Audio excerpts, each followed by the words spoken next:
Hello, it's Damian Questiny. I told you there would be a lot of explaining to do, did I not? So, the lesson, how to destroy. What is destruction? How do you unleash power and force into your mission, into your target? I think we need to go over the power and system of symbols, because symbols is part of the tools and instruments in which we use to provide action on a spiritual level. And when you provide action on a spiritual level, it's all about reinforcement. You're creating geometric forms and patterns that fit together, okay, into diagrams or patterns. You know, everybody's different in how they present it. But this provides functionality into your target, okay? Once you draw these, you put them on a surface. The reason why I show you them in this type of format is because this symbology is not on anything other than the sigil itself, which is the tool and instrument. But you have to apply this to your object, your idea, your target, whatever you're aiming for, okay? You have to, if you provide a geometric form and surface to that. Okay, so once you apply this to a suitable surface or material, substance, chemical, whatever you decide you want to put it on, and you give it its presence, its essence, right? You show it what it is you want it to do for you and what you want to extract, and then you apply your reward, your joy, your attention to that target in return, because there is a payment for all things in the physical and in the spiritual. And this is why I make comments about be careful what you view, be careful what you attach yourself to, because the tools that what you're learning here are relationship based. And again, you end up becoming their target. And this is why you receive bucket loads of information, bucket loads of data.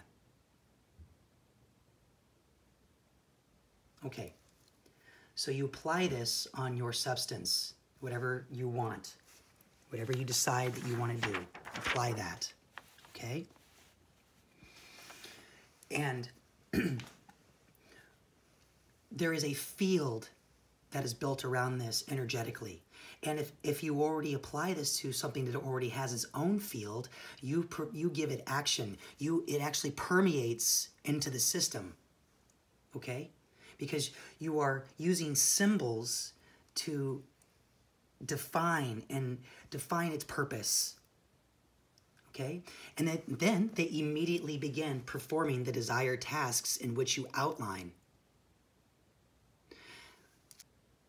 Now, I'm going to stop right there, because this video is more about using symbology to program your field.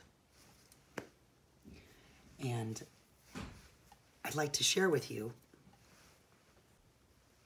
how this works. Okay. So,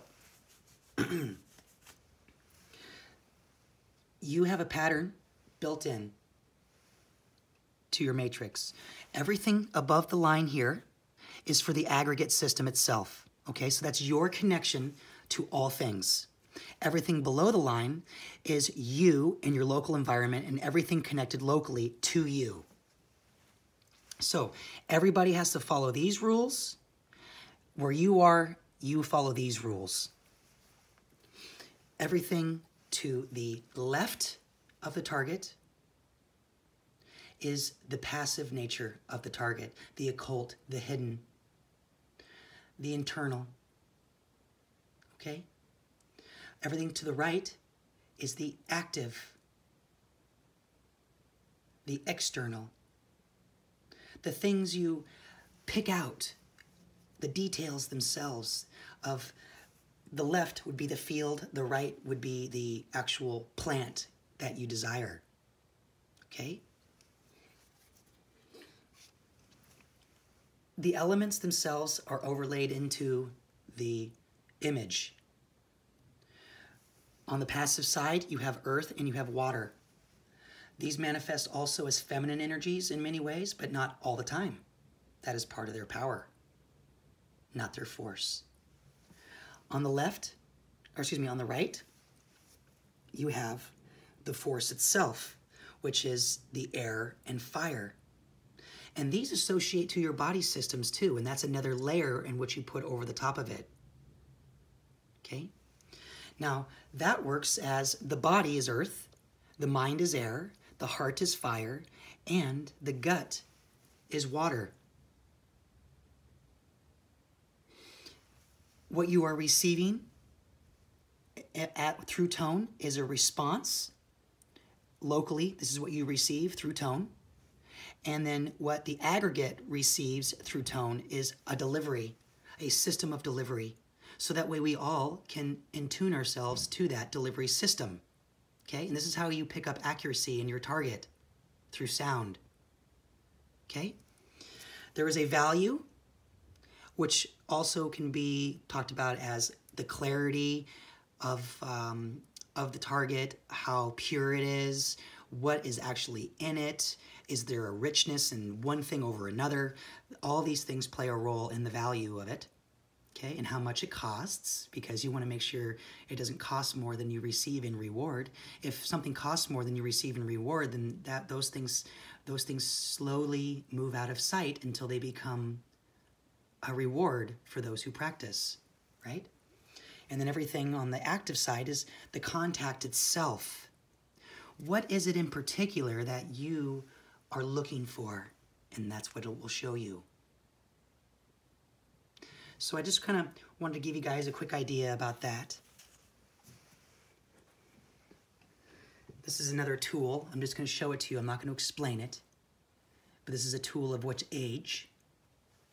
And now these ones that are in black and white are very different than the ones that you see on the others. And I'll explain that at some point to you guys if you're interested in those topics. Also, another one that's important that I like to share with you as a tool and instrument is accuracy in your calendar.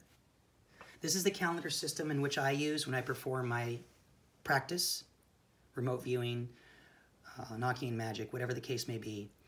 I have to use this calendar. You'll notice that the moon cycles are built in, numerology is built in, the systems of the heavens are built in, and I use a 7-system numerological approach. I don't use 10 digits, I use 7, and the reason why I do that is I base it off the Bible and the 7 days of creation. I find that that has given me more accuracy in my predictive abilities than if I were to use a 10-character system or some of the other ones out there. But that's the one that I like to use because I think the English alphabet was actually built as a magical spell. And it's a very specific type of magic specifically with the English that we use here in America. So and the Freemasons designed that system, I would say, as an architectural design for spell casting. Okay, the first day of the year for me, every year, is Easter. And that is the key to unlocking how the system of the calendar works. I think I'm going to stop there for now. I think that's enough information other than to explain to you that I appreciate what you guys have done for me regarding the execution of the warrior system in which we were practicing. And obviously I failed in how to properly execute that because it should have been an easy transition. Instead, a lot of people were freaked out saying, that's it? You're going to run away because somebody got angry? No, no, no. I just needed a flag to destroy any ghosts, any followers that come up behind with the warrior system, because I don't want to be battling things that I've left behind accidentally, forgetfulness, because these things happen. You can't, perfection is not attainable. So I don't look for that. But what I do is I do have to have protection, and I have to basically cut off any excess fat that existed from any previous talks that we've made, especially in the spirit of the warrior, because those things bring in forces that are very strong. And I appreciate you guys joining me on this journey. This is not the first time I've done this, by the way. There's some people out there who I know haven't responded because they know I've done this before, and they realize that what I am doing is practicing destruction. And I tried warning everybody that there will be a point where I need to destroy, and I will do this periodically. So just understand that as we move forward, if you are still here with me as we continue, that there will be these periods in which I do this, because I have to build these models through the way I do my practice, okay? Because I do live this. And this is important. If you guys want to do this too and have these things in your life, you have to live it as well. This is the teachings of the relationship part of it, right? So I wanted to give you guys that little explanation. There's going to be a lot more of this. As we move forward, it'll move from childlike to adolescent-like to hopefully adult, and this is the goal anyway, because everything's done with purpose. And then hopefully by the end of it, when I'm destroying, it'll be as if an old man was destroying through like Aikido and Tai Chi, where it becomes effortless. Where these things, this is one of the things that I'm practicing. So I know I'm long-winded here. I made quite a long video. But because of the nature in which we've performed and practiced here, that these things are tantric in nature, and that we actually have to live these things, and as embarrassing as they may be, especially for me, I still have to bare myself naked once in a while and, you know, let grace take over when we are performing works, because it's not always about works. You have to allow for grace.